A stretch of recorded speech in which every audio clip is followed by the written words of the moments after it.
Well, greetings everyone, and welcome once again to another Wednesday evening of the Sports Crib, home of the Sports Crib Network.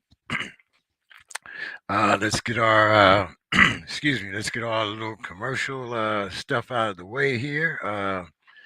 As you can see on most social media, I am James E. King 3, and on Twitter and other social media. We're also known as West Coast Steeler Fan or the Sports Crib. And you can subscribe and donate to our channel at $ JE King 3. And that takes care of all our commercial business. Um, we start the show tonight with a very heavy heart. Um, excuse me, Demetrius will not be with us tonight. He has been called back to Chicago for an emergency uh, with his wife. So we wish him Godspeed back to his family, and hopefully this is just a step back before many step forward. Um, so, with that being said, let's get to our program. We're going to kind of improv a little bit tonight. Something we haven't done in a while, but I see Reg is here. So, Reg, how are you doing this evening? Always good to see you, man. Always good to be with you. Hope everything's good with Demetrius, man. Everything's very happy to be here. Yeah, man, big week in sports as far as Super Bowl weekend. We're getting ready for the All Star break, and hey, I think I'm gonna start. You weren't here last week when we were talking about LeBron passing Kareem Abdul-Jabbar, and of course we had some old men with black socks shooing the kids off their lawn, um, and because yeah, I'm definitely old school when it comes to basketball. Okay, nothing wrong with that. Um, uh, and the thing that I understand, all records are made to be broken. Mm-hmm. True enough. But is there a time when an asterisk is kind of deserved? And I say this because during the course of Kareem's career, he made one three. Mm-hmm. One three. LeBron has made 2,197 threes. Mm-hmm. Not taken away from his greatness, but I mean, after who made that shot the other night for the Bucks? Was it Middleton? In The, which the, game? the Bucks against the Celtics. I don't know if I caught it. I'm not sure if I caught that game. I'm pretty sure that that shot was on the other side of half court. Okay, Mm-hmm. so are we someday going to have a 4 point shot? And then and, and then I mean, come on, every little kid that's ever had a PE class, that stood at half court and tried to make that shot. Okay, A lot of them are trying right now, James. It's popular, so a lot of them are trying right now. right.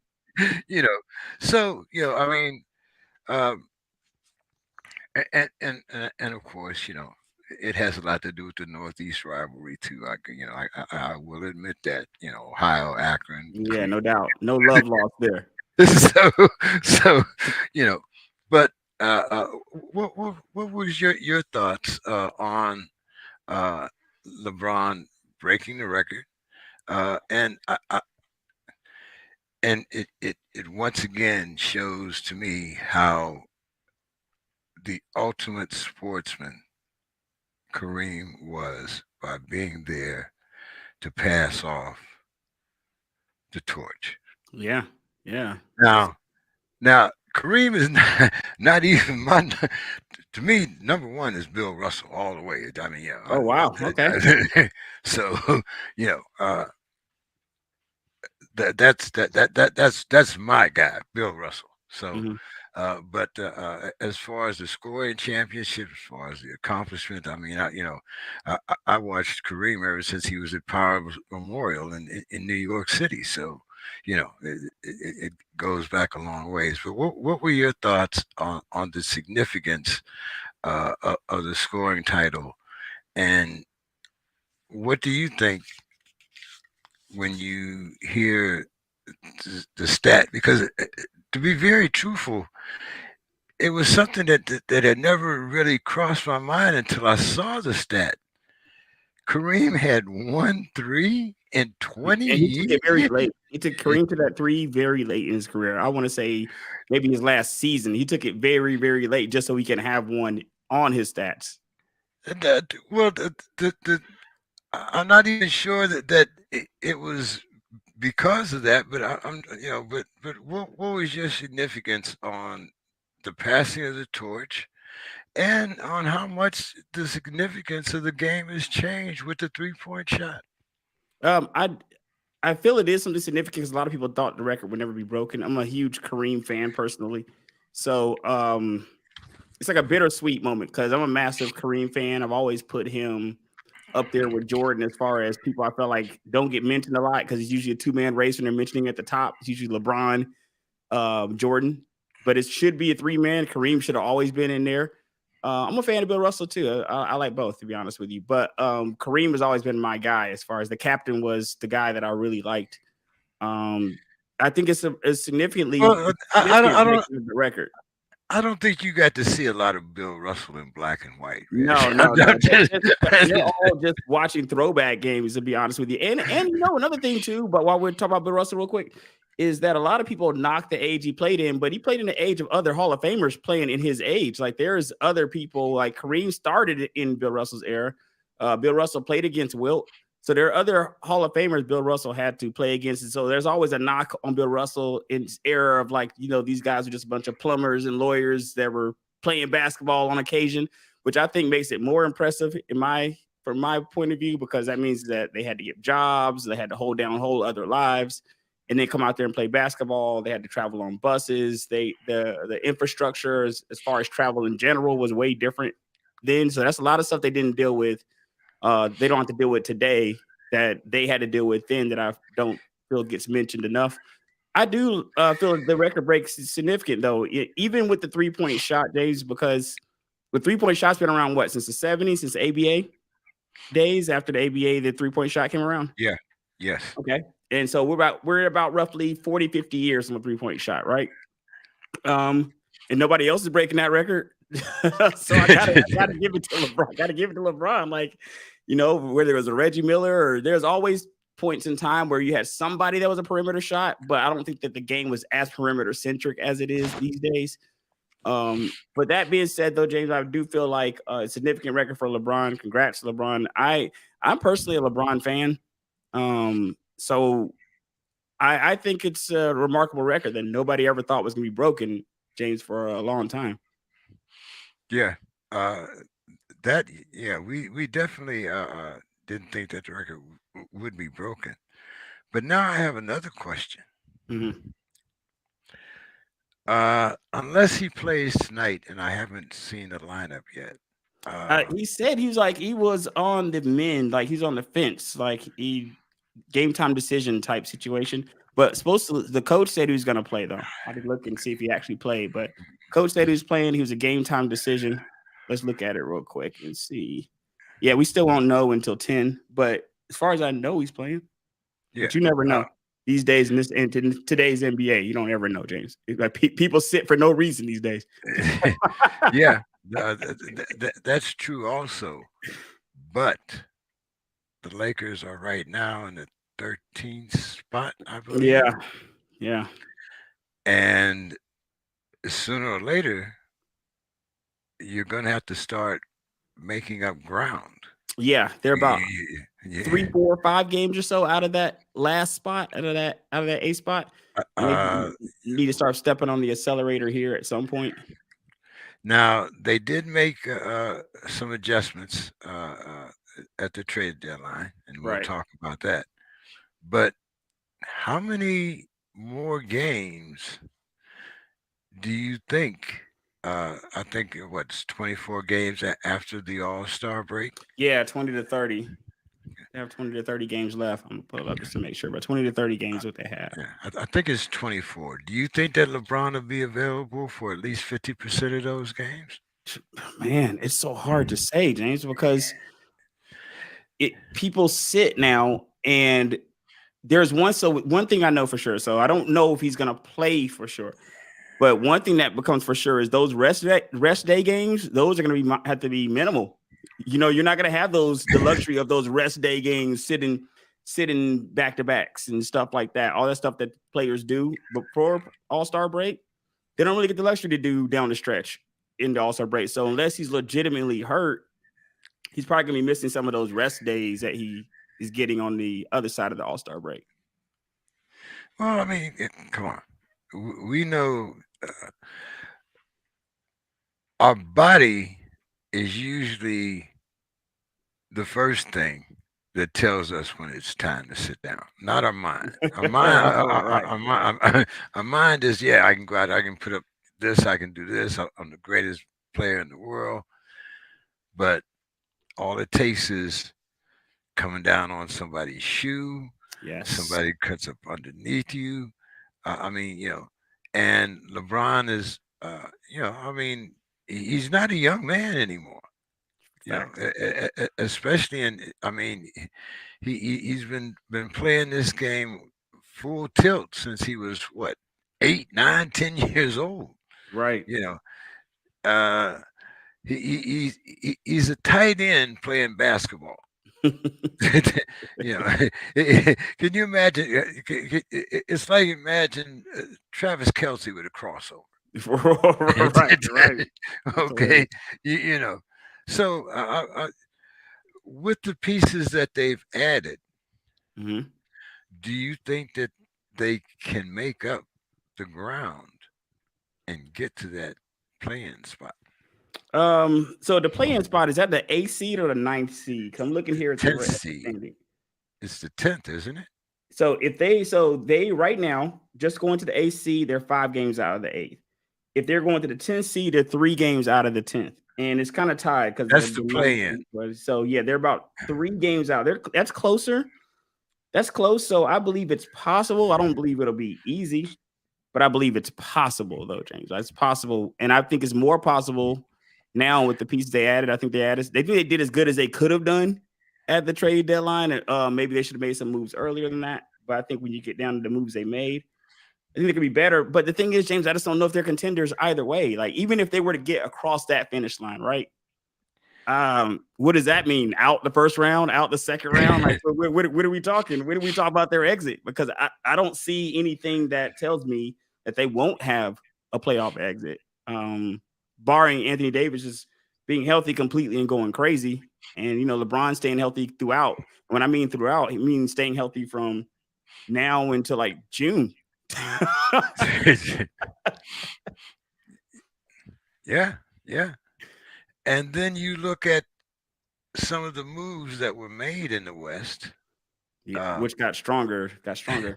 I mean, and some of them I don't see how it happened, but it happened. So you got to kind of ride with it. But I don't know if I foresaw Kyrie going to the Mavericks, Hmm. even though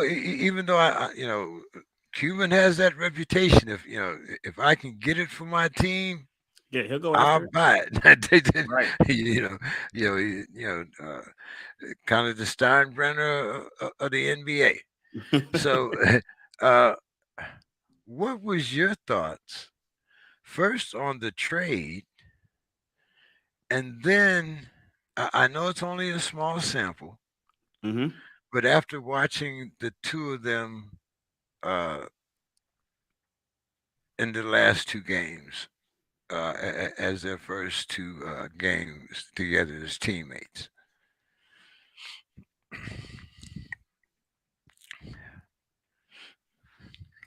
Oh yeah, that was a question. I didn't know he had to finish the question or not. Yeah, So let's take that in two ways. So the thought of the trade was just Kyrie had to go somewhere. James, you couldn't stay in Brooklyn. I think Brooklyn was like, listen, if we get to the summer, this guy's just walking out of here. So at that point, you start entertaining kicking them to some team, some different place. And I think that what Brooklyn did at that point was just looking at some assets to see what's the best of a bad situation for them to try to get back. And he ended up landing in Dallas. I don't really know because I don't think at this point he is 100% said he's signing with them again. So it's kind of weird because he might end up being a rental for what 30 games or so, 30, 40 games. And the sample size situation doesn't really worry me as much because when you look at some of those other teams, like the Miami Heat teams that LeBron and D Wade and went to, it took a while for them to get going.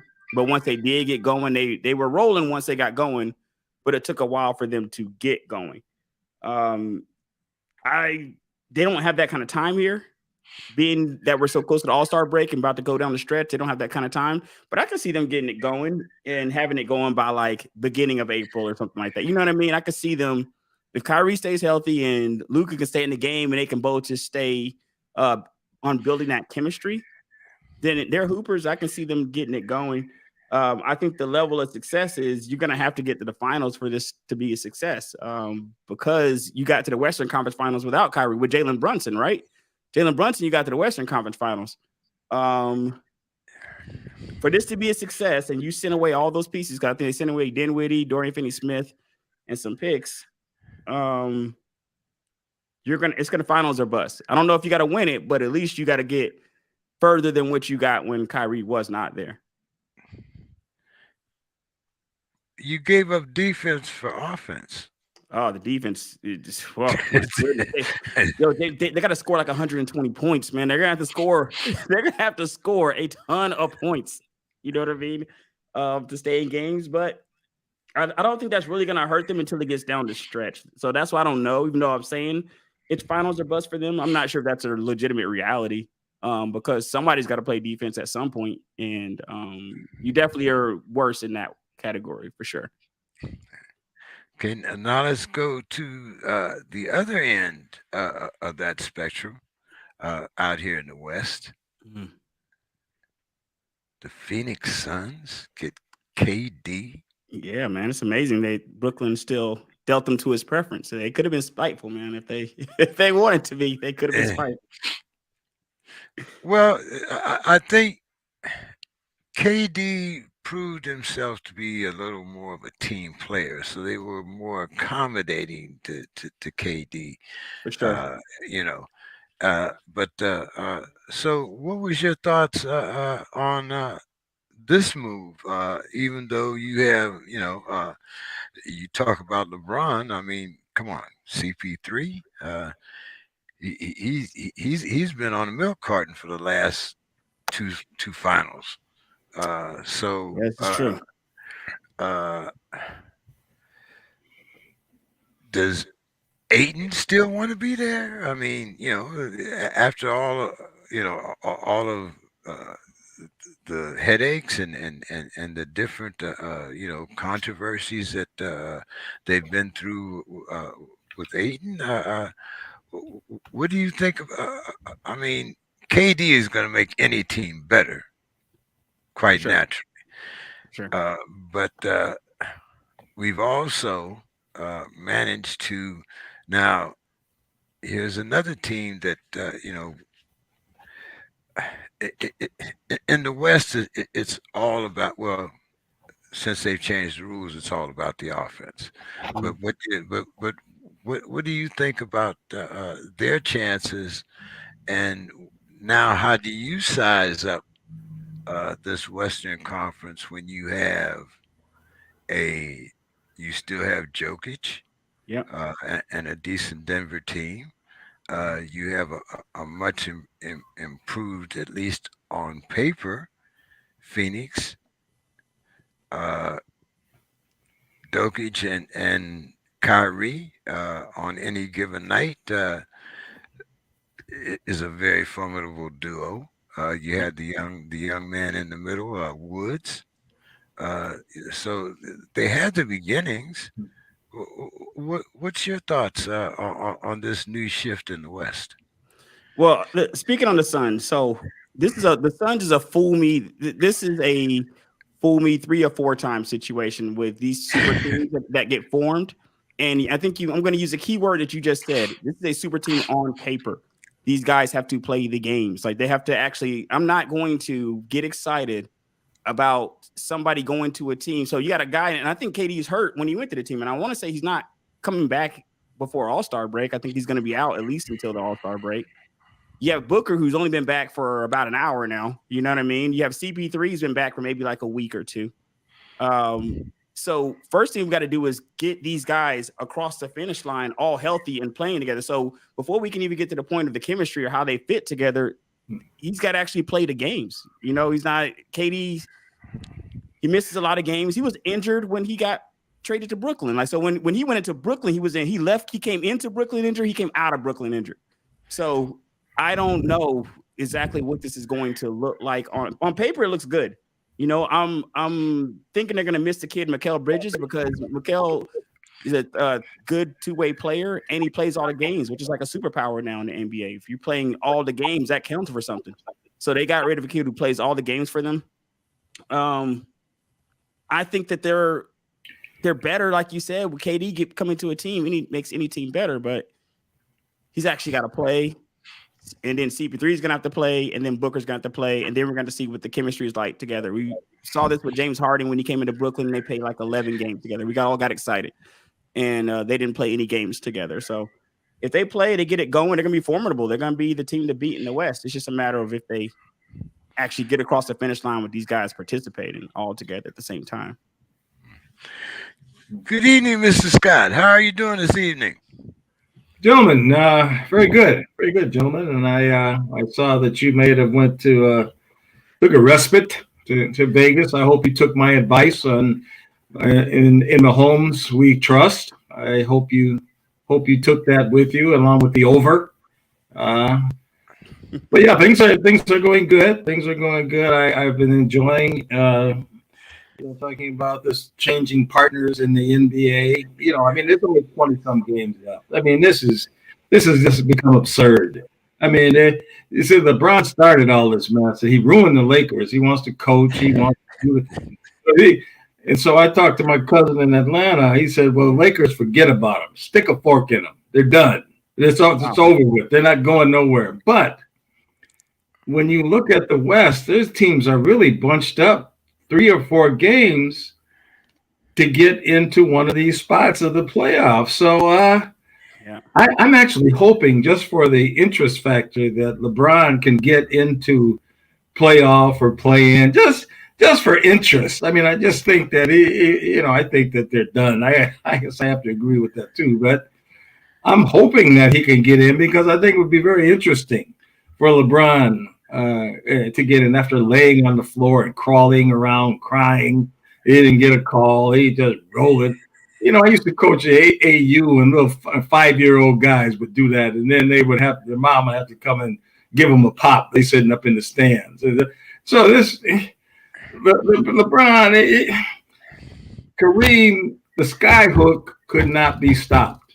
Okay, if James Edwards and them couldn't stop it, the skyhook just couldn't be stopped. It was just it's one of those things like the Green Bay sweep, right or left. You know it's coming, but there's nothing you can do about it. So LeBron, wow, to me, he's tainting his legacy. To me, I don't know.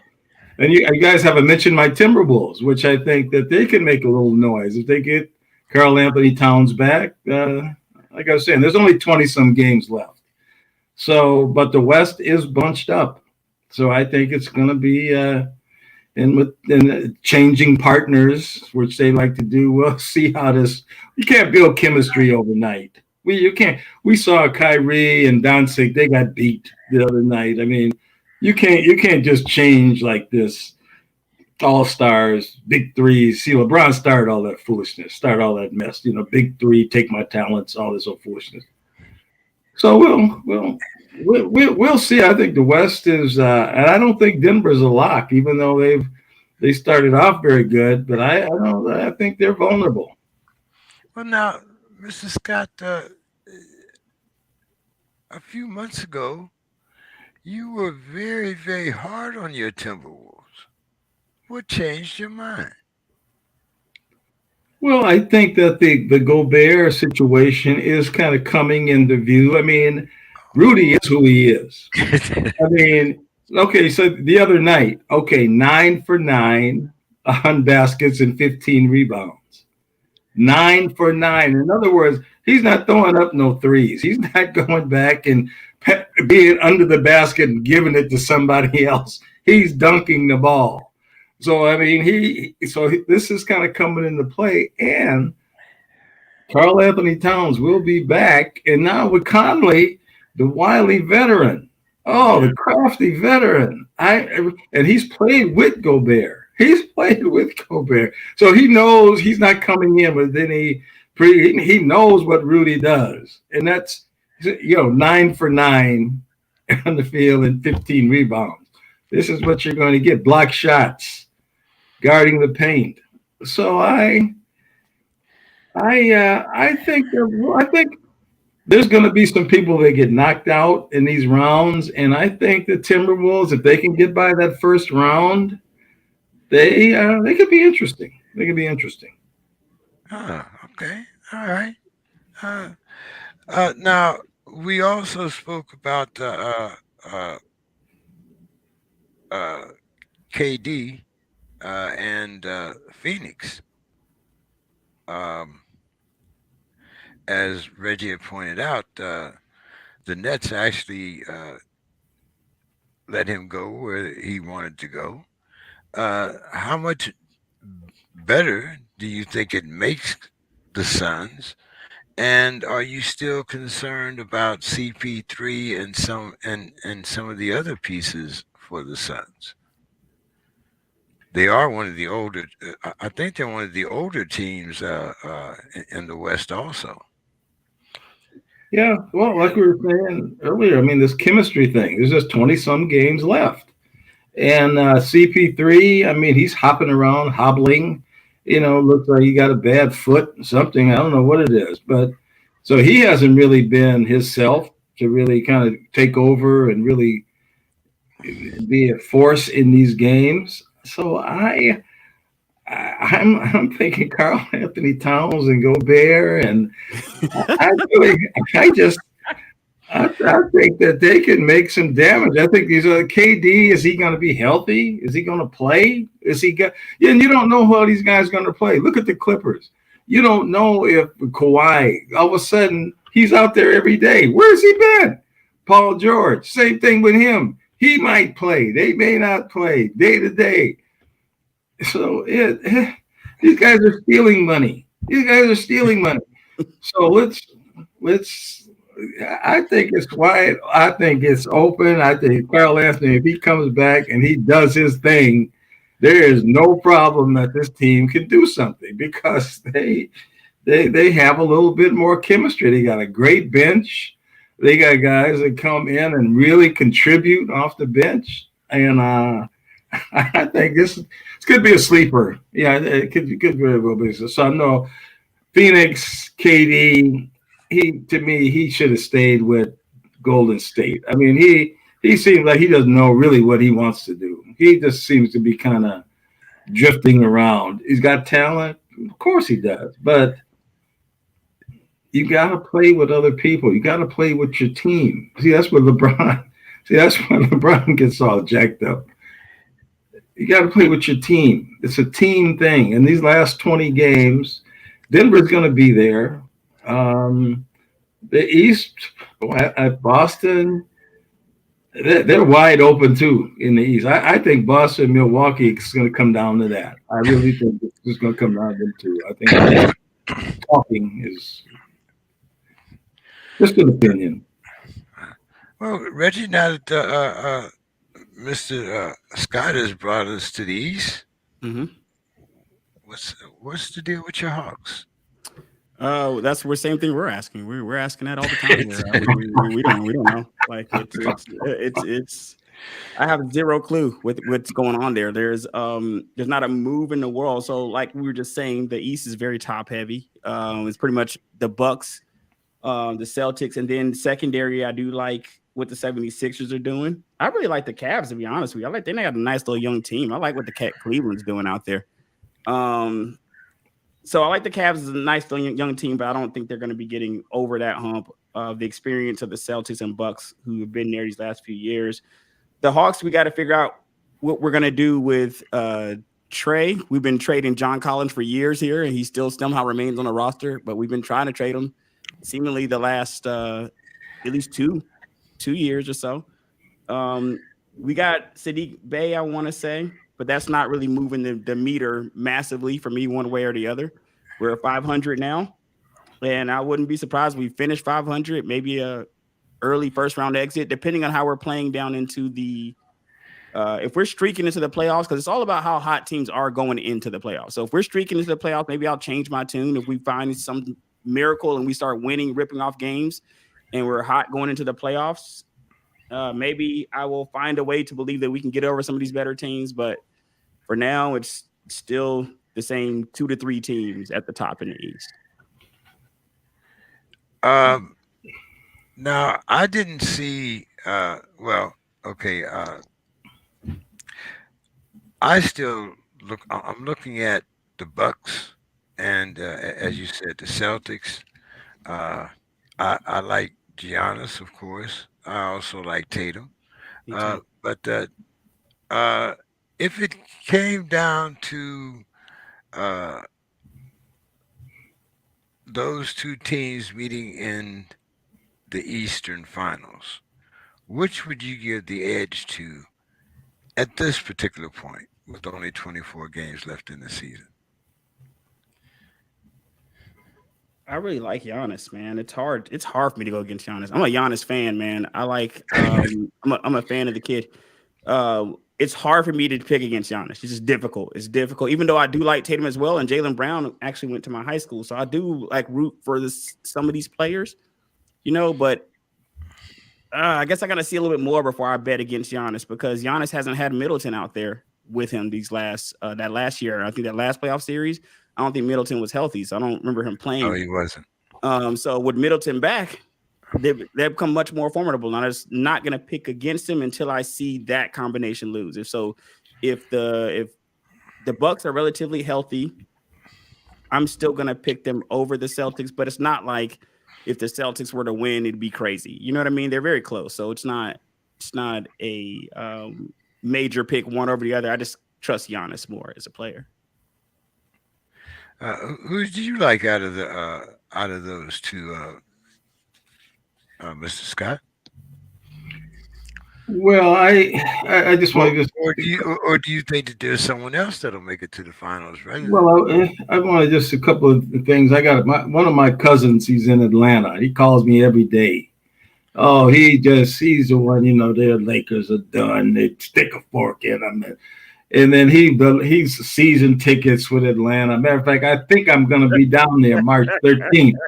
March 13th to see the Timberwolves. I forget what the other teams, a couple of teams are going to play. But for an example, he calls, we're playing the Bulls. And he's from Chicago. Now, he grew up in Chicago. Oh, we're going to beat the Bulls. Bulls dispatched them. Easy. Oof. Last game. Well, we got Charlotte. Now that's a giveaway. We're gonna win that game. He won't answer the phone. See, I call him, won't answer the phone. Charlotte did away with him. And so I think there's some chemistry stuff with Atlanta. I do too. But when you talk about this East, there's one man that I like, and that's Joel Embiid. Wow. I mean, his game is so smooth, and he can do everything you need out there. He can play under the basket, he can hit the three, and I mean, he is so smooth. And if old Beard decides he really wants to distribute that ball and really want to play, they're going to be a big problem in the East. I agree. With that. He's number one in assists. The Beard is number one in assists. He's leading the league in assists. That's what I'm saying. And I know he's changed his game as far as the score, but he can still do that. He can still, and he's the one that invented the travel. Oh, they call it the Eurostep. Excuse me. So he's mastered all of that, and his moves and mesmerize. Philly is going to be a big, big problem, and I think Embiid, he'd like to get this title this time. They overlook him for MVP. They overlook him for all, and I think this man is a force to be reckoned with. I like Embiid. I agree with that. It wouldn't be crazy to see the 76ers there at the end hoisting the trophy. That's not like insane at all. So I can see that. I can't see that. But well, you can't see it because I can see it. That's the only reason.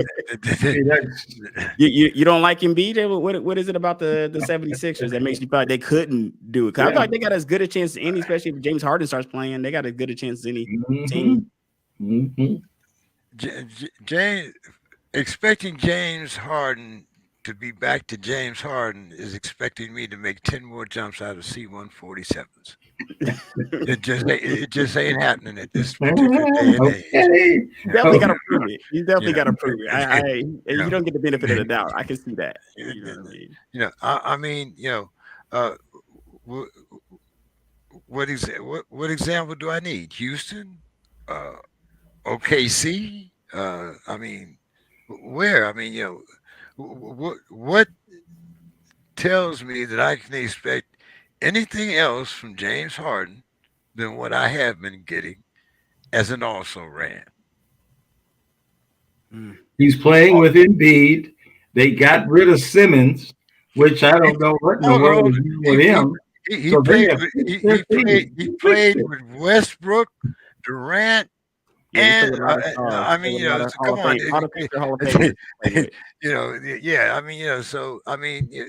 so everybody else's games elevated, and all of a sudden now we're going to expect him to come back from the dead. I mean, the return of the mummy. I mean, come on, But and I just think that when you go down position by position, that the Celtics and the Bucks are much better teams, player-wise, personnel-wise, and they go deeper. I think the Bucks can go at least 9. That's nice. At least 9. The 76ers, 7? 7. I was saying they have to go about 7. I just came back from Vegas, Mr. Scott. Odds.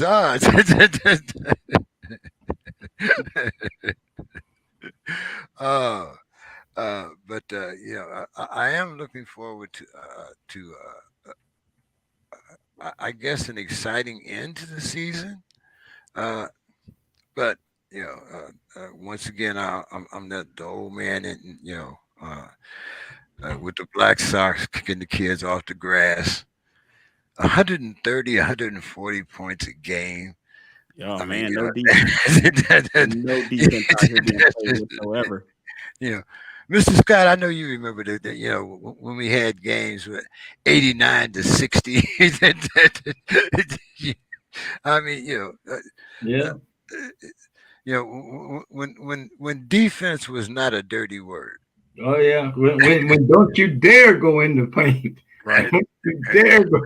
Don't you dare come in there. Yeah, I know. And all these threes. I mean, I just see so much passing up a layup to get thrown back out to somebody way across the doggone table. I mean, you're right under the basket. Come on, man. Let's get 3 points. So yeah, it's the mentality and the analytics and 3 point shot is it really changed the game. But the playoffs is different basketball. See, this is the thing. They're gonna really have to play so they can keep doing that, but in the playoffs, it's always been a little different game, a little bit more half court, a little more like guys like Embiid can be somebody a real for. You got to double team him, so that's going to cause all kind of other people to be open. So, in Giannis, he's going to get in foul trouble because he just runs over people. He just goes in and just runs over people. So there are going to be some calls in the playoffs. I mean, he's a bad man. Now, there ain't no question about it. A lot of times they just get out of his way. But he has a tendency to just run over people. Whereas Embiid, he'll step back on you. And he'll shoot the ball much better than Giannis does. Oh, yes. He's much more fluid as a player. And so I'd love to see them two come down together. I'd love to see that. That might be a round 2 matchup. Yeah. So we'll see how that. And if it is, we should talk about that, James. We should talk about who we. I mean. Oh, I've got my guy. Good. I'm glad to hear it. I'm happy for you. I'm happy for you, James. Really, I am. I'm glad. Only thing you have to do is set up the monetary end. I'm down with my guy. That's good to hear. That's very good to hear. I'm glad to hear that, James. I love your confidence. Yeah. Yeah. I don't have a piggy bank, but I got a cash app. So, I take it all. So it doesn't matter. Cash app, PayPal, whatever. I take it all. It doesn't matter. So let's talk about what happened Sunday. Oh my goodness. And I will admit, being in Las Vegas, it was a little special flavor there. There was I bet. some, a lot of little special bets and things like that. Mr. Scott, do you remember one of those prop bets that I talked about last week? Oh boy, there's so many. 350 to 1 for the walk-off field goal. Oh man! Wow, incredible. Yeah, that was one of the prop bets on DraftKings. That there would be a winning, the winning field goal would be a walk-off, and they paid 350 to 1. Boy, they don't let me do that up here in Minnesota. They don't. We can't do it down here either. They don't let you do that. Boy, I would have jumped on that one. I mean, hell. We can't do it from here in California either. We can't do sportsbook. We can't do it. But fortunately, I was in Las Vegas, so it made a difference.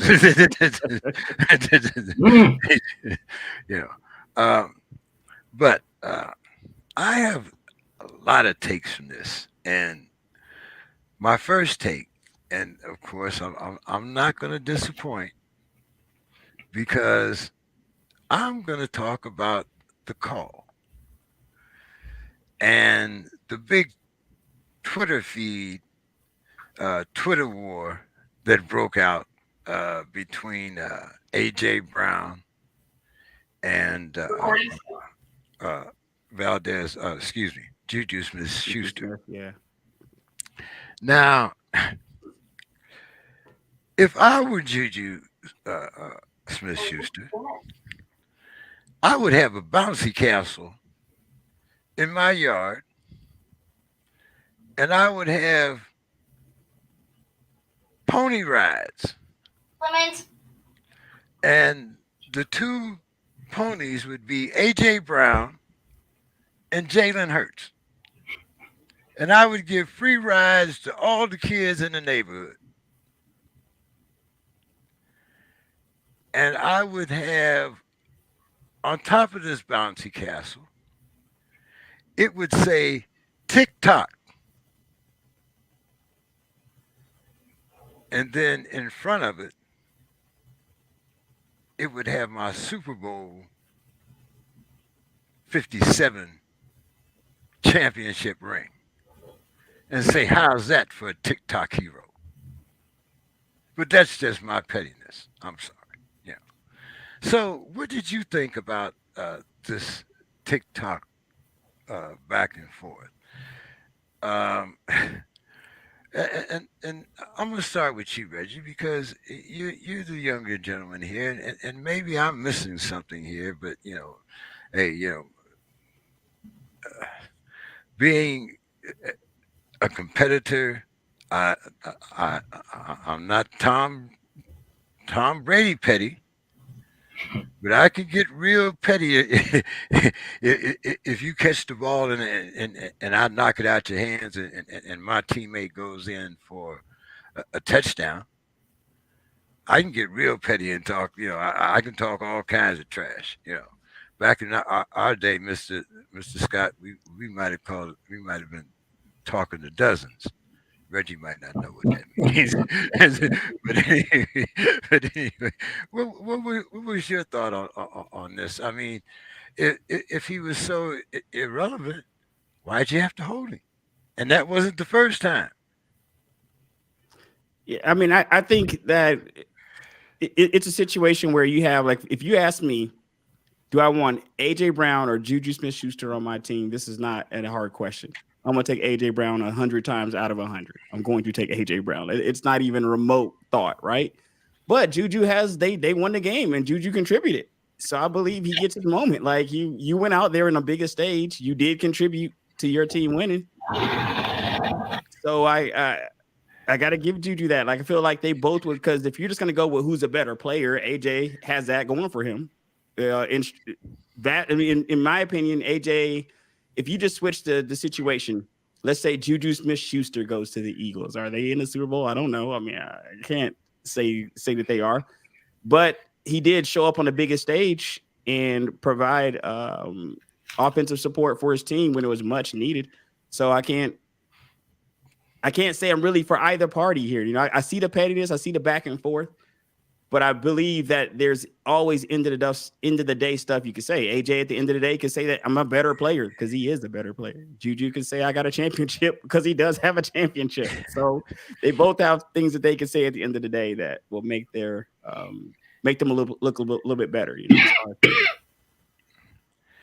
As Herm Edwards says, you play to win the game. Juju's team won the game. So whatever you might think of my ability to conquer or whatever, when they put up Super Bowl champion 57, it's not going to say AJ Brown. It doesn't matter how much more he made, how much less he made, how much better of a player he is. It's still not going to say champion on the bottom. Mr. Scott, what's your thought?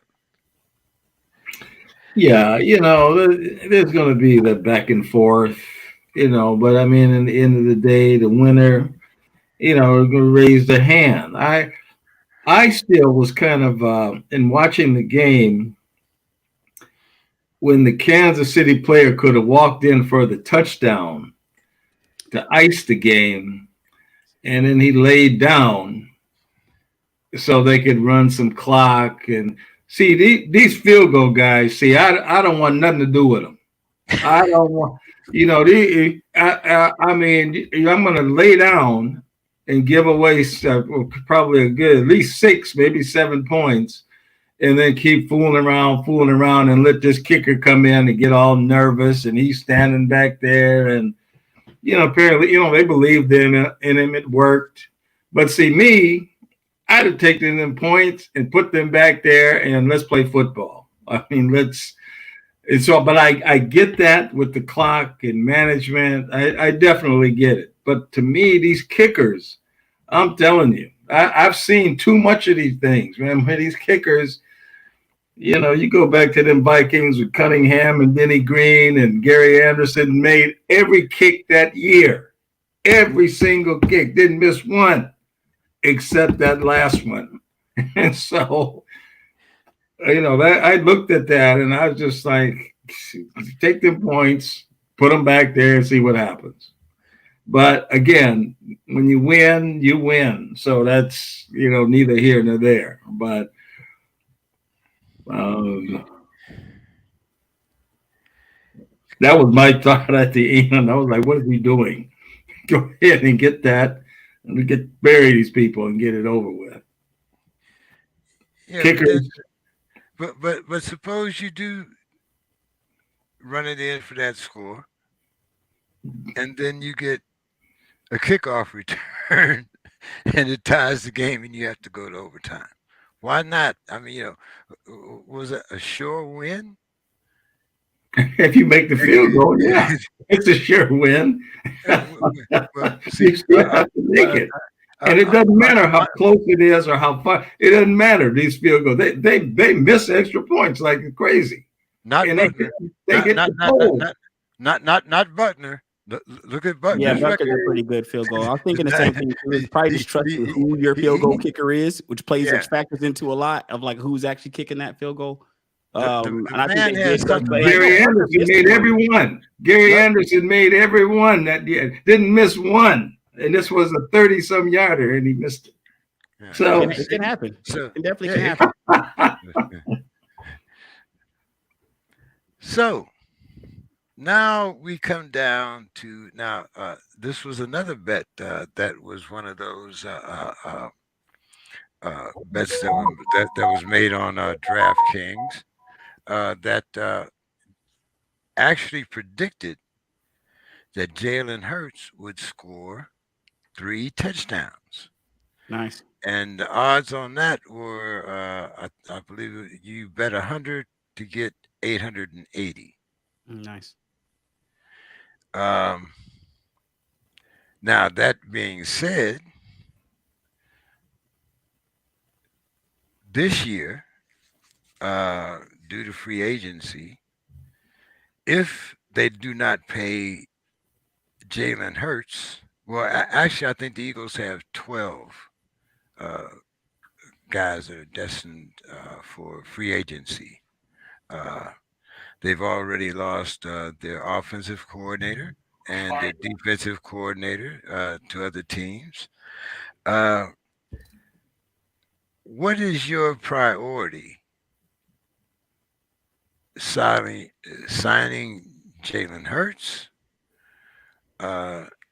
to a long-term deal, or maintaining some of those free agents? Reggie? It depends on if they have to do either or. Are they in the last year of Jalen? If they're in the last year of Jalen's contract, I'm not sure if they have 1 or 2 years left on his contract. They have at least 1.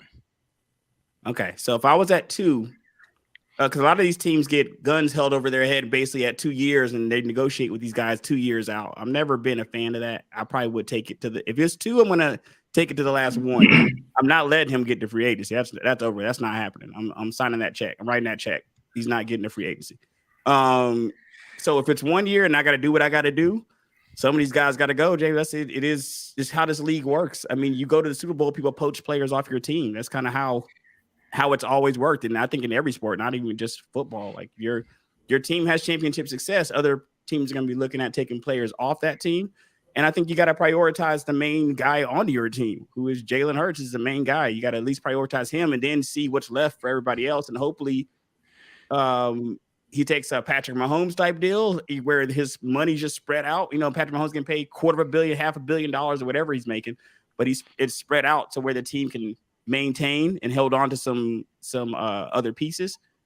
I think it's just a factor of how much do you want to win? Because in a hard cap league, it's just a necessary evil. If you take all the money, your team is going to be screwed. Like, that's just the way it is. So maybe he takes a deal and just decides he wants to stay competitive. And if I'm the Eagles, I'm already working on that. Those phone calls are already happening if I'm there. What's your thoughts there, Mr. Scott? Well, that's, this cap and these things is very interesting. I mean, because, I agree. Hurts is, he at first, I was watching him play during the year and I said, well, he's maybe kind of a running guy and he's not, but boy, he's got an arm. He does. He's the real deal. He's got everything you need, and his turn is going to be coming. But when you look at Kansas City, with Mahomes with that ankle, that line said, okay, nobody touches him. Okay? Nobody, we keep him upright for this game. So they had the pieces on their line to make sure that they knew that he was the main guy. They knew that. They knew they had to keep him upright and do it, and the line did it. And so that's something that Philly with the cap and all these things, they got to work out. Hurts is young. He does do some running. So you want to have that line. You got to have that for him. You got to have that protection. But yeah, I wouldn't even risk letting him get away. He's a franchise guy. And the only reason I liked Mahomes, because I go with the veterans. I go with the veteran. Mahomes had been there. He had been to the Super Bowl. He had been through all this hoopla. He knew what it took. I mean, that's why I just thought he had a little bit more of an edge.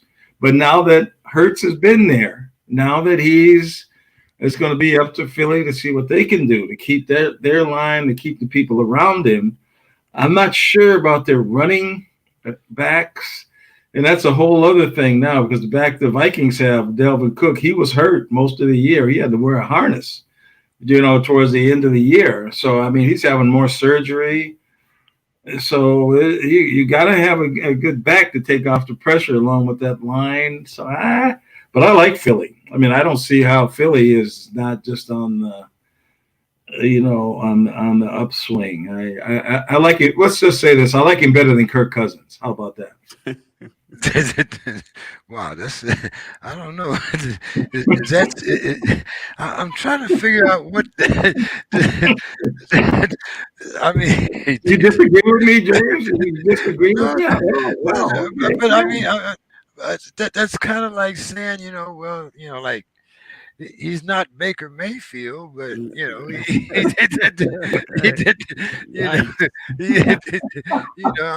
mean,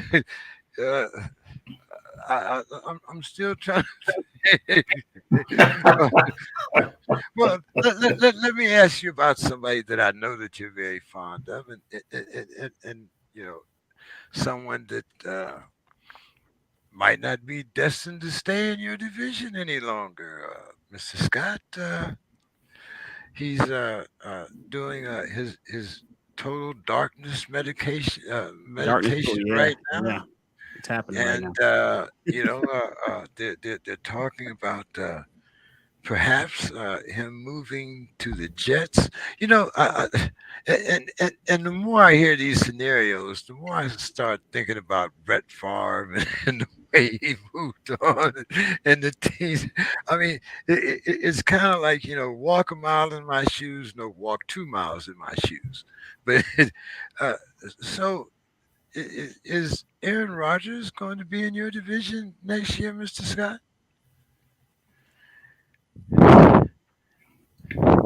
Well, I don't know some of the statements you made setting up this question about my affinity or affection for Aaron Rodgers to me is a head case. And I really don't. That was sarcasm. I know you don't get a lot of that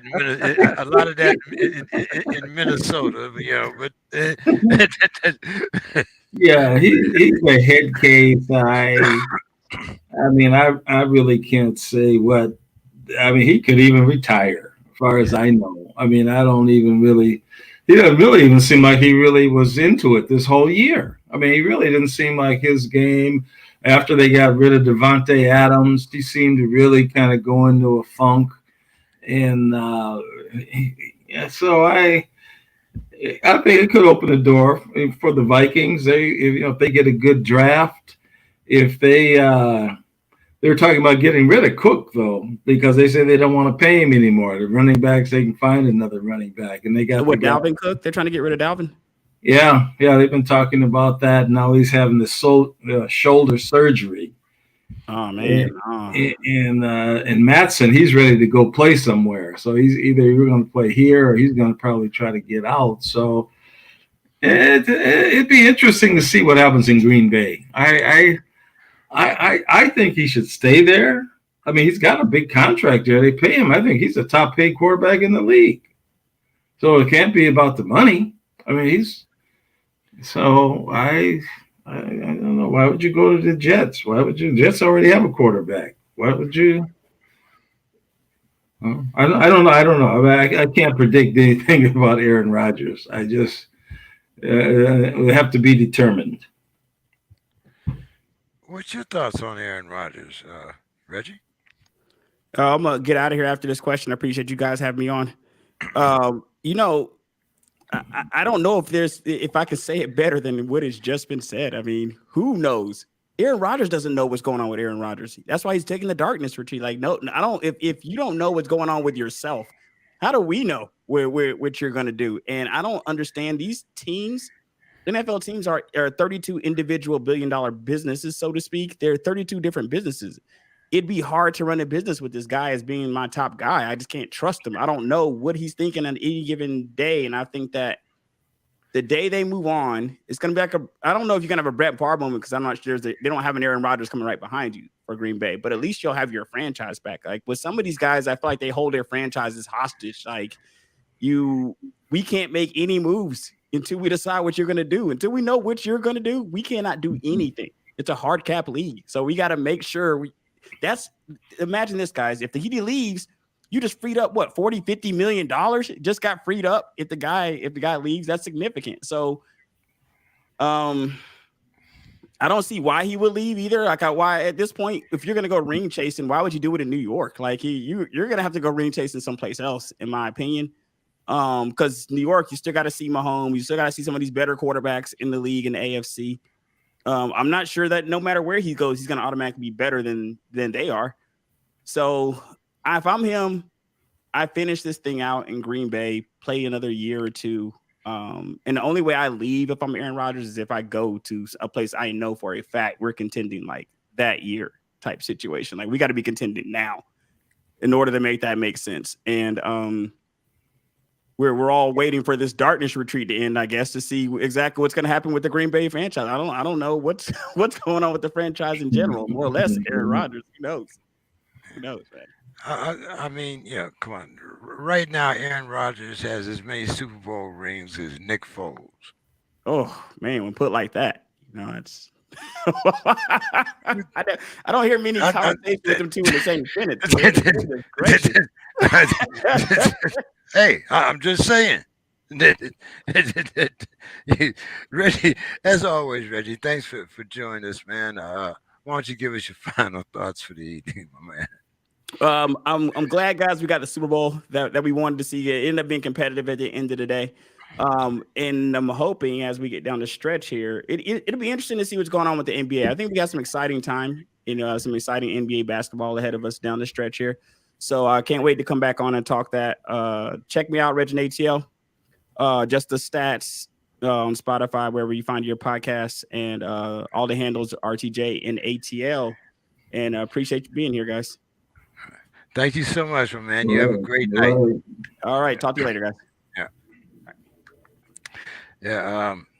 I didn't know whether you had heard Mr. Scott, but as we heard earlier today, Demetrius' family has had a setback, and he had to go back to Chicago. He might be on a flight as we speak. I'm not sure.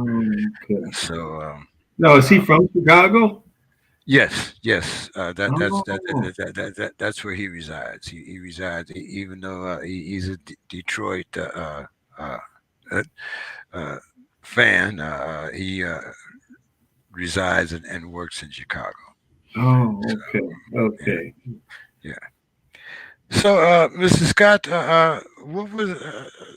what would be your final thoughts for the evening after going through another complete NFL season?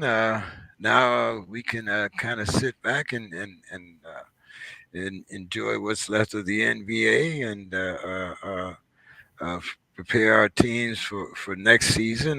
Your division might really be wide open, seemingly, even with Kirk Cousins as your quarterback. If you move on from if Green Bay moves on from Aaron Rodgers, there's talk of the Bears possibly moving on from Justin Fields and going after C.J. Stroud. How do you? What kind of moves are you looking for your Vikings this offseason? If and including the movement, the trading or movement of Delvin Cook. Well, this division is, in spite of what some others may think or whatever, it's there for the Vikings to take. I mean, there are 13 wins, even though I said the wins were suspect. I mean, like I say, if they were a heavyweight fighter, 13-3, no knockouts, 3 losses by stoppage. I mean, so they aren't juggernauts by any stretch of the imagination, but they have a new defensive coordinator, Mr. Flores. And so I'm really looking for them to get rid of this bend but don't break stuff and go ahead and let's play some real defense here. Let's blitz these people. Let's put some pressure on these people. Pressure will break a water pipe. Okay, so we'll put some pressure on these people, and I think Flores. I mean, I like what the GM is doing, and I know Bill Carroll really likes him and the analytics part. Well, I don't really go for that, but he's big by bringing in Flores to be defensive. In the head coach is really lets these guys play, and he lets the assistant coaches do their thing. So this division is there. I mean, if they're ever going to get to one, if they're ever going to get to the Super Bowl, this could be the coming year. I mean, I think this should be they're going to have to deal with the Eagles. They're going to have to, but in the division, the Lions are better. The Lions are better. The Bears, they're the Bears. I haven't seen anything to really be afraid of the Bears. I think the Vikings in this division, and then Green Bay, the head case in charge. We'll have to see because at the head case, if they don't get off to a good start, I think the head case will just kind of start sulking and his foot will hurt and he's got an ingrown toenail and can't play. So it's open for the Vikings. I think good things can happen. They got to shore up that line and realize they got a quarterback that's it's like the Timberwolves. You got Gobert and he does his thing on the basket, and you have Cousins. He's not a scrambler. He's not a runner. He's one of the last few of the stand-up quarterbacks. So you got to build your offense around that mode. And I think that's the best wide receiver, at least one of the top 3 wide receivers in the game. Yeah, yes, they do. Yes, they do. They do. He's good. He's good, but he has been shut down now a couple of games. Oh, hey. He's been shut down a couple. He's not like a Moss. I mean, Moss is my all-time man. That's my all-time man, Moss. He's not quite like that, but he's good. He's good. He's good. No, he's not a Jerry Rice either. But no, he's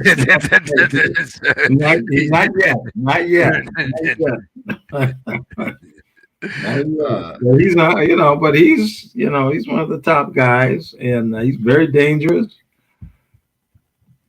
And then they got that tight end from Detroit, which I still don't understand how Detroit would trade that guy and give him to the Vikings in the same division. But so yeah, I think it's looking very good. Everything's in place for them to really, 13 wins last year. Can they improve on that?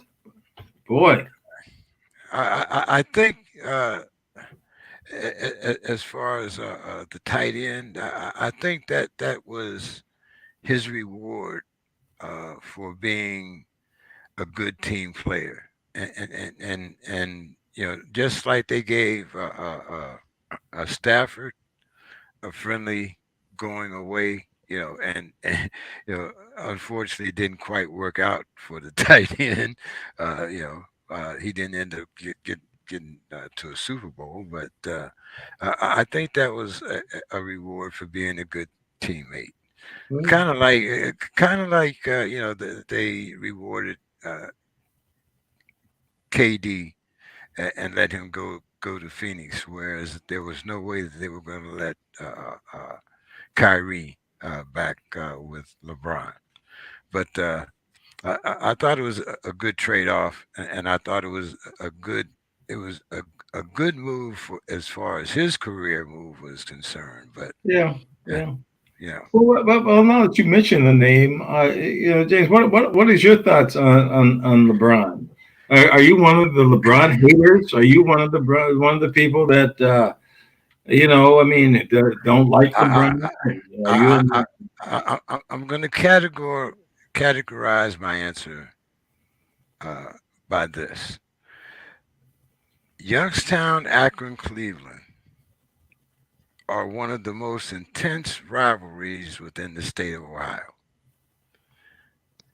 I do not care for, I do not root for anyone from the city of Akron, from the city of Cleveland, from the city of Cincinnati, from the city of Columbus. Okay? All right. So, Now with that's that your home being, state. I thought that was your home state. Yeah. it is my home state. Oh, okay. Well, But wow. I am from Youngstown, Ohio. Okay? I'm not from Cleveland, Ohio. I'm not from Cincinnati, Ohio. I was born in Youngstown, Ohio. We have seven, count 'em, seven world champions from my city, starting with Harry Arroyo, Boom Boom Mancini. You can count them down. So I have an intense pride in my city, and I do not root for any other teams within that state. Now, that being said, I pointed out one very significant thing in this whole LeBron scoring fiasco. And I thought that it was very significant that Kareem Abdul-Jabbar passed the ball over to LeBron when he got the scoring championship. But there's one very significant number here that a lot of people do not care to mention. In Kareem's whole career, he made one 3-point shot in achieving that goal. He made one 3-point shot. LeBron made over 2,000. So, right on for putting up the numbers, but I don't think they compare.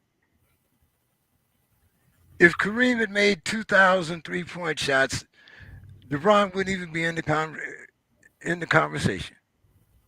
No, and if Kareem had not played 4 years in college and came to the NBA, I mean, it would be, you know, no conversation. I know. I mean, Moses Malone came straight out of high school. Does that mean? I mean, so I mean, LeBron's not the only one that came straight out of high school and played in the NBA. He is the No, one that no, did. no. I But mean, my point is, when you start at 18 years old as opposed to 22 years old, and then you play your career, that's 4 extra years that you get to score. I mean, so you know.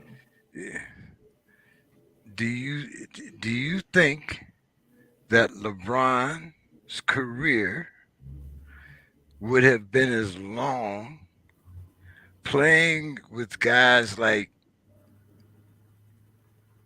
let's say Bill Lambier or a Rick Mahorn. Where you don't just get to freight train your way down the middle of the floor because you weigh 200 and some pounds. You know, Rick Mahorn or Bill Lambier would have put you on your ass. You wouldn't come running up through there talking about dunk what? Right. Yeah, yeah, yeah. So I mean, I realize that the game has changed, and Yeah, that it's more about the offense now.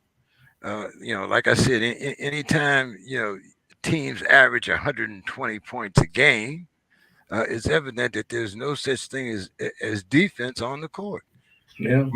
yeah, I mean, which for a guy my size back in the day, that there wouldn't have been no place for me in sports. Hey, like I've said many times, my whole intention, my coach's whole intention was for me to use up my 5 fouls. That was it. you know, if I got a couple of steals or I made a few baskets along the way, that was fine. You know, but I was a football player that was playing basketball. That's yeah, what I was. Simple. You know, I knew my expectations. And so, but like I said, congratulations on him winning the scoring title. But I just think that they're, with the size of the players and with the speed of the game, I think that I, I think that this is one of those cases where maybe there should be an asterisk involved. mm, Just my thoughts. mm. Uh, Well, you know, that's true. You know how? I mean, because the rule change, because of the rule changes, because of the, that's where it gets kind of. But like you say, the 3 point shot has really changed this whole thing. Because when and I was playing coming up, and I didn't even really play basketball. I was terrible. My kids were great basketball players, high school level. And then once they got to be 10 or 10, 11 years old, we were out in the driveway. If I put the ball on the floor, they take it from me. All I could do was shoot the ball. If I tried to dribble, they would just take it from me, no problem. And so it's just it's so different, the game now. It's still fun to watch, but this not dunking the ball or not shooting a layup and throwing it way across court so somebody can throw up a three. And the bad thing about the three to me is, and watching all these games, when you throw up a three and you miss it, the other team almost always gets the rebound because it comes back out and it they comes almost off. It comes always off. get the rebound. Yeah, Yeah, it comes off hard. It comes off yeah, wrong.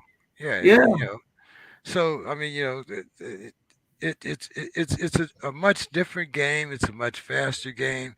It's much more spectator friendly than it used to be in years past. yeah, And I mean, as and the money is just ridiculous. yeah. The All the way money is around. just Yeah, the yeah. money is just. I All the mean, way around. uh, uh, that might be another statistic that I'd want to see. The difference in what Kareem made at the height of his career Oh gosh.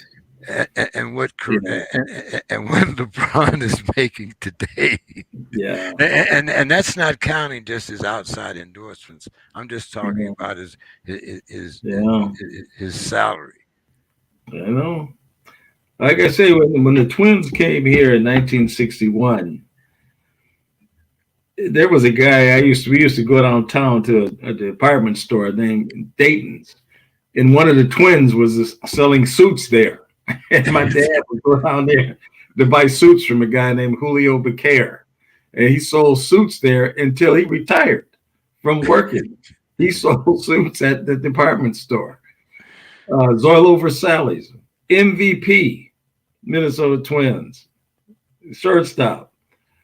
His wife managed one of the first McDonald's in the city called Bloomington, right by where the old Met Stadium was. And Zorlo worked there. Zorlo worked at the McDonald's. So yeah, it's the money. They just were born too soon. Born a little bit too soon. What do you? I see your guys are getting ready to start taking the field for spring training. What are you expecting this year, Mr. Scott? Boy, baseball has been my sport. Yeah, I mean, really, that's the one. Me and my brother both. That's what we did all through. First game, I seen the Yankees when the Twins came. I did, and I knew who all the Yankees were because that's all we could see on TV back then. Only the Yankees and the Packers. That's why people get on me because I'm a Yankee. Because I knew all the Packers. Like Willie Davis, Elijah Pitt, Boyd Dollar. I mean, all of those. Herb Adderley. Those were my guys. And so baseball now. Well, I saw a statistic, and they said, was it the Twins pitched one complete game? One complete game. And in 2010, there was like 100 and some complete games that were pitched. So now you see how they run in, and you look at the rosters now. You go look at, and they got 25 men, but 14 of them are pitchers. They got one or two extra guys. That's it. They got one or two extra guys out of the starters. So I mean, I don't know what to say. They keep saying they're bringing these 100. They got a guy now throws 103 miles an hour. He's supposed to be such a great reliever to come in and get one guy out every now and then, one or two guys out. It's so the game. You hate to sound like a old timer codger on these things, but I watched the game, James. Oh gosh, it was years ago, and the Twins got rained out. And so what they did was they showed a game of the Chicago Cubs, and it was 100 and some degrees in Wrigley Field. And the pitcher, Jim Maloney, was pitching a no-hitter. And so the announcer said, and Maloney has thrown 170 pitches up to this time. He's thrown, and he's sweating like four hogs with this wool uniform on. And the last inning to get the no-hitter, in the 10th inning, went to the 10th, he had to face Ron Santo, Billy Williams, and Ernie Banks. And he retires them to get the no-hitter in 10 innings. I mean, you'll never see anything like that anymore. No, you definitely won't. I see Bill is here. Bill came in time to give us his final thoughts for the evening. Oh, okay. Bill, how are you doing this evening? Yeah, I just got finished wrapping up the Draft Central show for Team MBS Media. So I thought I'd see if I could. I've always apparently just missed you the other night, so I was able to get here. I'll be in case you hadn't heard, Demetrius had some very bad news today, and he did not make the show. He's on his way back to Chicago, and so we had a slightly shortened version of the show today.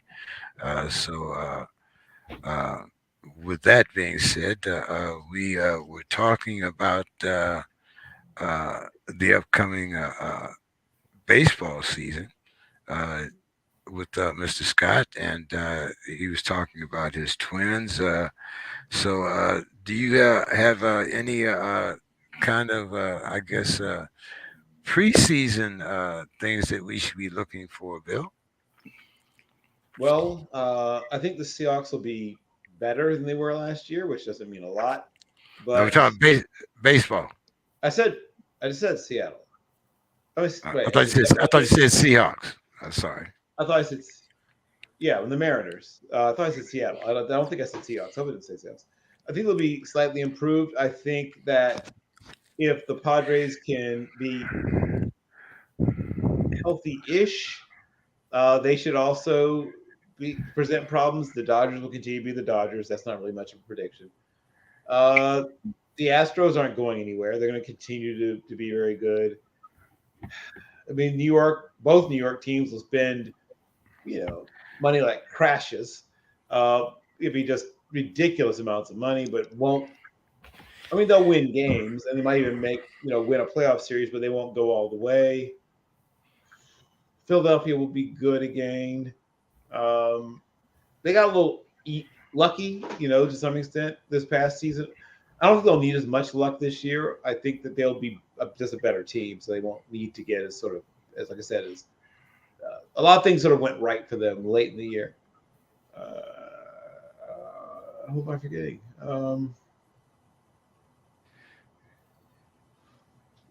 My friend, of course, in the beautiful Twin Cities, that is a well-run organization. They just don't have the horses, I guess is the term I would use. They'll finish above 500. They'll probably be in the 86 to that 80, somewhere in that 80 to 88. Maybe even game range. You'll see some flashes. You'll see some promise of the future. As I think I might have heard Mr. Scott mention, there's some promising prospects, but they don't have enough of them at certain key positions on the position playing side of the field. I like the pitching. He was talking about the pitchers. Of course, pitching has become very specialized, as I'm sure you already know. But I think that there's real promise there. And if they become a little more aggressive at the trade deadline, which they probably won't, but if, they're chugging along, they're, 6, 7, 8 games over 500 at the All-Star break, and there's some moves to be made. It'll be interesting to see if maybe, just maybe, they're a little more aggressive, a little more proactive, a little more willing to go for it, to see if they can maybe, like I said, make a little deeper run. But the Twins, what was it, last year or the year before, they had a nickname. They called them the Bomba Squad. They hit over 300 home runs. What was that? Nelson Cruz, 40 home runs. Who else did they had hit 30 home runs? I think Kepler might have hit a lot that year. And even Sano was hitting a lot of. I mean, this Bomba Squad thing was supposed to be the big thing, just hitting home runs. And they won 100 games a couple of years ago. They won 100 games with that. Right. And so the strategy between pitching and we were talking earlier about how I think in the major leagues there was one complete game last year. Period. In the American League. One. Yep. Exactly one. And so the game itself, like you're saying, specialized with guys that come in and get the left-handed guy out. And now they're even they're changing the rules with this. You can't, you got to pitch to a guy, or you got to throw so many pitches before you can move the guy. And then for extra innings, you got to start a guy on second. Sounds like Little League. I mean, it sounds like Little League baseball. You got to put somebody on second base to start. Some of the rule things, and as I think James was saying earlier, some of these things, even in basketball, football, it's geared towards scoring. It's geared toward making something interesting for the fans. Yep. It's not like the football games I used to go to at the old Met Stadium, where it's 3-0 at halftime, and we're winning big right now. We've got field position, and then they're going to kick off to us to start the second half, so we're winning. I'm like, okay, yes. Riding the coattails of Fred Cox, exactly. Yes. Only if the field goal, only if it's 35 yards or less. They would even try it if it's not that close. So I mean, the tenor of the thing has really changed with the 3-point in basketball, the high scoring games, the defense, the Olay defense, Euro steps. Right. Yeah. Harden, the travel. I call it the travel. He calls it the Euro step. I call it the travel.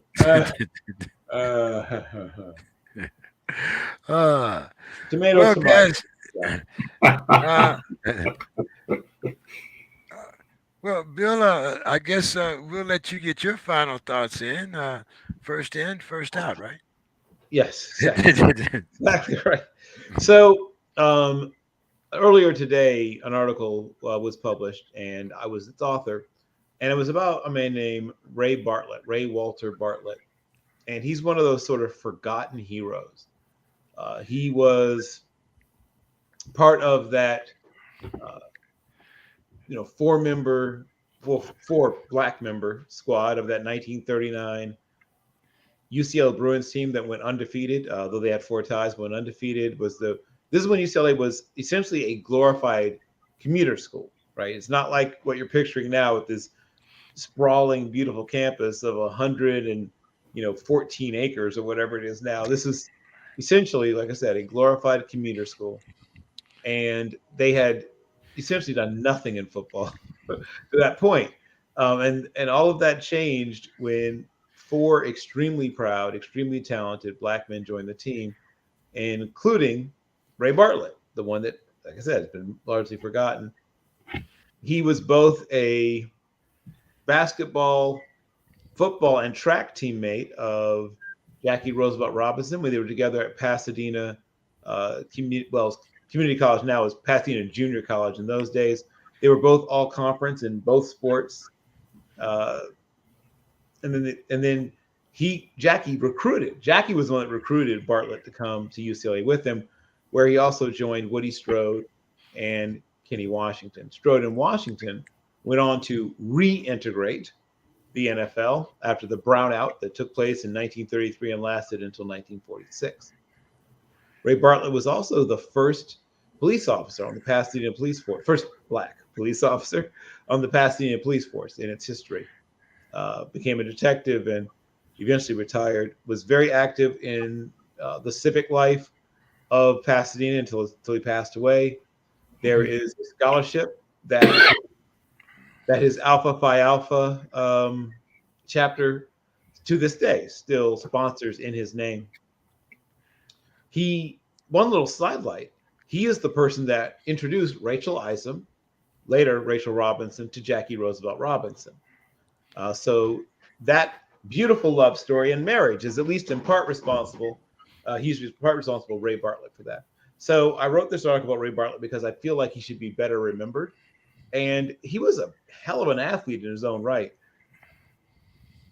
We talked about specialization a second, and I'll wrap up here. Every single athlete in that era was a multi-sport athlete, right? All the good ones, at least. Bartlett played baseball fairly well, but didn't play it in college. But played basketball in college. Was a two-sport athlete in college, a 3-sport athlete in high school. As famously, everyone hopefully remembers, Jackie Roosevelt Robinson holds records that will now never be broken for number of varsity letters won at UCLA. And he set the record that no one will ever break in 2 years because he spent 2 years at junior college. Was a world-class track athlete, was the odds-on favorite to win the long jump if there had been a 1940 and or 1944 Olympics. Still holds records for career yards per carry and for punt return average at UCLA. Kenny Washington would have been the first black quarterback in the NFL if not for the fact that he was black, right? But at least modern era. I mean, to some extent, Fritz Pollard was a quote unquote quarterback, but they're running single wing. It was a different position in those days. So the first T formation quarterback who would have been black would have been Kenny Washington, but because they had Bob Watersfield already, and then also I think the next year they added Norm Van Brocklin. So they had 2 future Hall of Famers at quarterback. So Kenny got switched to running back, a tale that would be very familiar before long. But Ray Bartlett, like I said, the person who sort of, people remember Woody Strode mostly as an actor. People remember Kenny Washington, some extent for re-breaking the color line in the NFL, and many for being Dinah Washington's husband. And of course, Jackie Robinson is an icon. But I just didn't want Ray Bartlett, like I said, to be pushed into the dustbin of history. And that is my final thought. Mr. Scott, your final thoughts for the evening. Oh, God, Bill always brings me back, to the historical frameworks here. And I thought when he said Norm Van Brocklin, I thought of Norm being the first coach for the Minnesota Vikings. He had actually won the championship for the Philadelphia Eagles. They won the NFL championship, and the next year he's the Viking coach. Yep. And so in that first game, I'm listening on the radio, and they had a guy, I was 10 years old. They had a guy, George Shaw, who was a veteran quarterback, started the game. And so he wasn't doing anything. So Van Brocklin put Fran Tarkenton in. And at that time, the Bears were like the monsters of the Midway. I mean, the Bears and George Halas, they were the top team. And Fran Tarkenton came in there and scrambled and ran around, and they beat the tar out of the Bears. Yeah, and Van Brocklin hated it, despite the fact that he hated it. He can stand the way Fran played, the scrambling, the running, and so they had a real issue between the two of them. Van Brocklin left for a few years, and actually Fran's best years were in New York with the New York Giants, and then he came back, and it was he was toward the end of his career, he broke his leg, and even though he did take the Vikings back to the Super Bowl again. Mm-hmm. But we were talking earlier about, LeBron breaking the scoring record, and I just had mentioned Kareem. And the skyhook was one of the most indefensible shots in the history of basketball. And I remember watching a game with a friend. A brother had a kind of a speech impediment. And we were watching a game against I think it was the Pistons, and there was a guy they had named James Edwards. Yes, a really good center, good center. You don't hear much about James Edwards, but he was about 7'2", and I mean, he was a mean dude. I mean, he just looked like a mean dude. And so my buddy was like, if James Edwards, if he can't stop it, it can't be stopped. If he can't stop this guy, it can't be stopped. and I always remember his words saying that, because that skyhook, it was like the Green Bay Packers sweep. You knew it was coming. Yep. You knew it was coming, right? But there wasn't nothing you could do about it. So I still think Kareem is the man. The numbers, Kareem played 4 years in college. Yep. The one. And so I still think that skyhook is the most indefensible shot in the history of basketball. I know James may not agree with it. I don't know if James might not agree, since But. No, I like I said, I watched Kareem before he was Kareem, when he was at Powers Memorial. So so that was my debut or coming out party for the future Hall of Famer Kareem Abdul-Jabbar, when he was just a young man with Alcindor. Yes, sir. So Ferdinand Lewis Alcindor. The second. But as I would still, even though, well, no, 1A, 1B, Kareem, Bill Russell. Wilt. I mean, Wilt. How you throw Wilt out of that? Number 3. Ah, Number boy. 3. I mean, that's just the most dominant. Wilt was the greatest coxman. He was not necessarily the greatest basketball player. Maybe both, James. I mean, you averaged 30 for your career. I mean, he had seasons where he would average. Hell, did he average 40 or some rebounds? I mean, just statistics was ridiculous. Yes. Oh yeah. Like I said, 1, 2, 3. But just from personal experience, from the eye test, I'd have to give it to Bill. What, 11 championships, Bill? Well, you can't knock that. I mean, but the team. Look at the team around him. Look at the team he had around him. The coach, team. And that's not to take anything away from. I met Bill. He came to Mankato to give a talk. And I'll never forget seeing him because I said, man, how in the world could you guard anybody that big? How in the world? How can you play against somebody like that? The big old hands. And I'm like, woo. Yeah. Well, gentlemen, let's get out of here for the night. I will see everyone next Wednesday. Hopefully, we'll have some better news from Demetrius. Hopefully. And Yeah, I hope so. You are my thoughts and prayers. And Demetrius, I think about him constantly. Speaking of thoughts and prayers, I'm glad you came back alive also, James.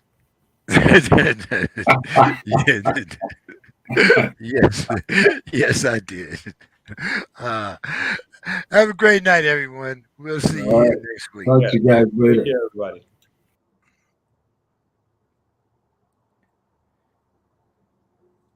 Is there